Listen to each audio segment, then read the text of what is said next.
নবীজি সাল্লাল্লাহু আলাইহি সাল্লামের সাহাবী হযরত ওমর এবং নবীজি নিজে এবং আবু বকর সিদ্দিক রাদিয়াল্লাহু তাআলা আনহুমা, ওনারা তিনজন একবার 3 দিন টানা ক্ষুধার্ত ছিলেন।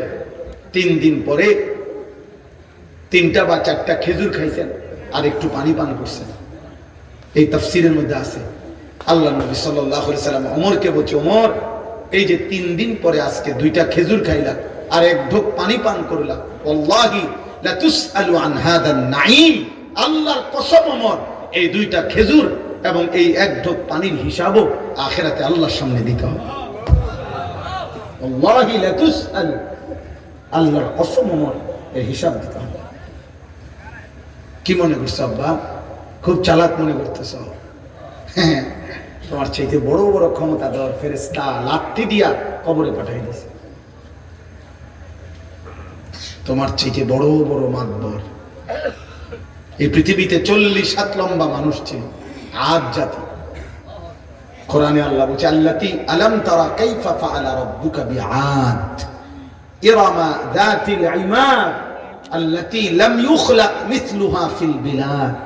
আল্লাহ বলেন, ওই জাতির মতো মানুষ আমি আর কখনো বানাই নাই।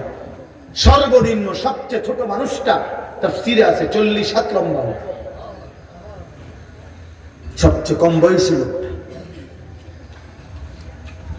কম বয়সী মানুষটা। কমপক্ষে 300 বছরের আগে তারা কোনোদিন মৃত্যুর কল্পনাও করতো না, মরবেও ভাবতো না।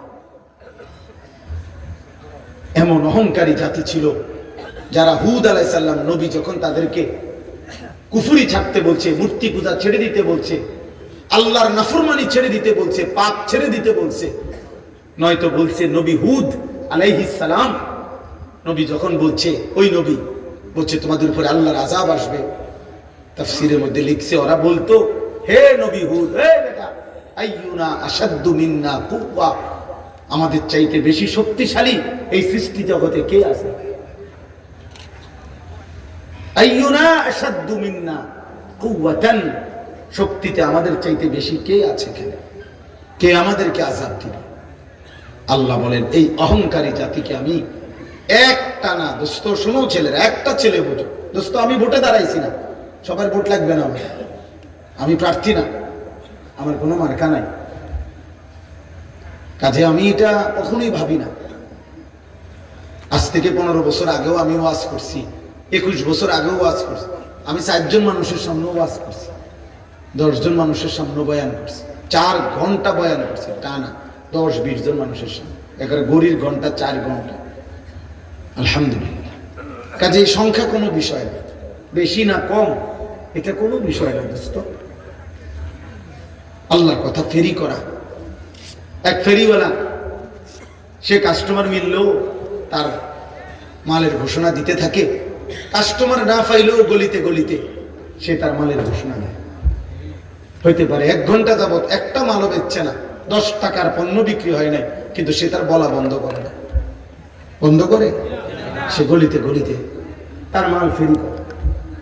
এই জন্য উলামায়ে কেরাম, আল্লাহর কথা যারা বলে, তারা উম্মতের দুয়ারে দুয়ারে কালেমা ফেরি করে, আখিরাতের কথা ফেরি করে।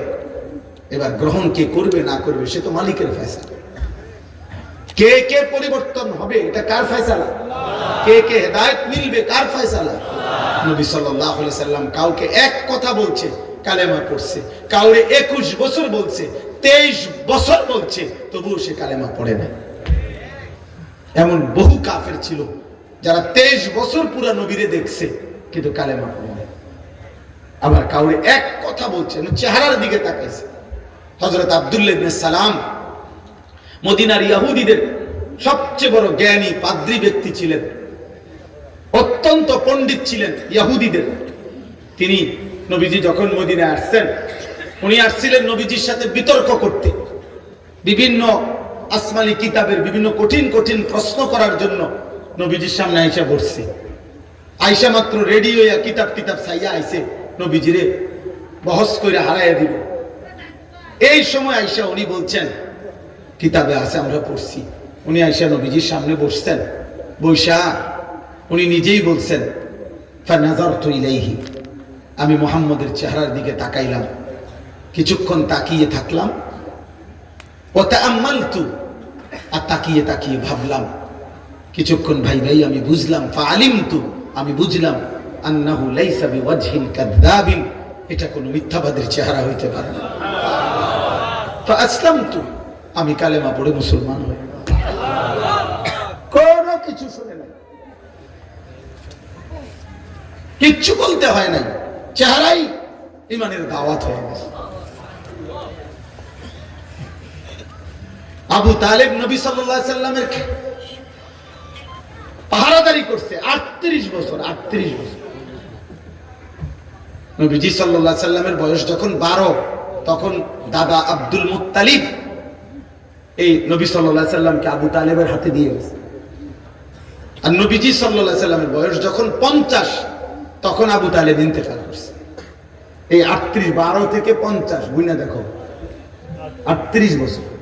38 বছর রাতে, দিনে, সকালে, দুপুরে নবীজি সাল্লাল্লাহু আলাইহি সাল্লামের আদব, আখলাক, চলা ফেরা, কথা বার্তা, রুচি, পছন্দ সবকিছু আবু তালেব জানতো যে ভাতিজা এই 38 বছরে 1 সেকেন্ডের জন্যই ভাতিজা কোনোদিন মিথ্যা বলে নাই।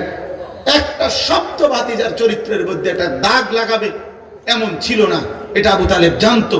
আবু তালেব বলতো, কিন্তু আল্লাহর ফয়সালা ছিল না, যার কারণে 38 বছরের সংস্পর্শের পরেও আবু তালেব বেঈমান হয়েই কবরে গেছে।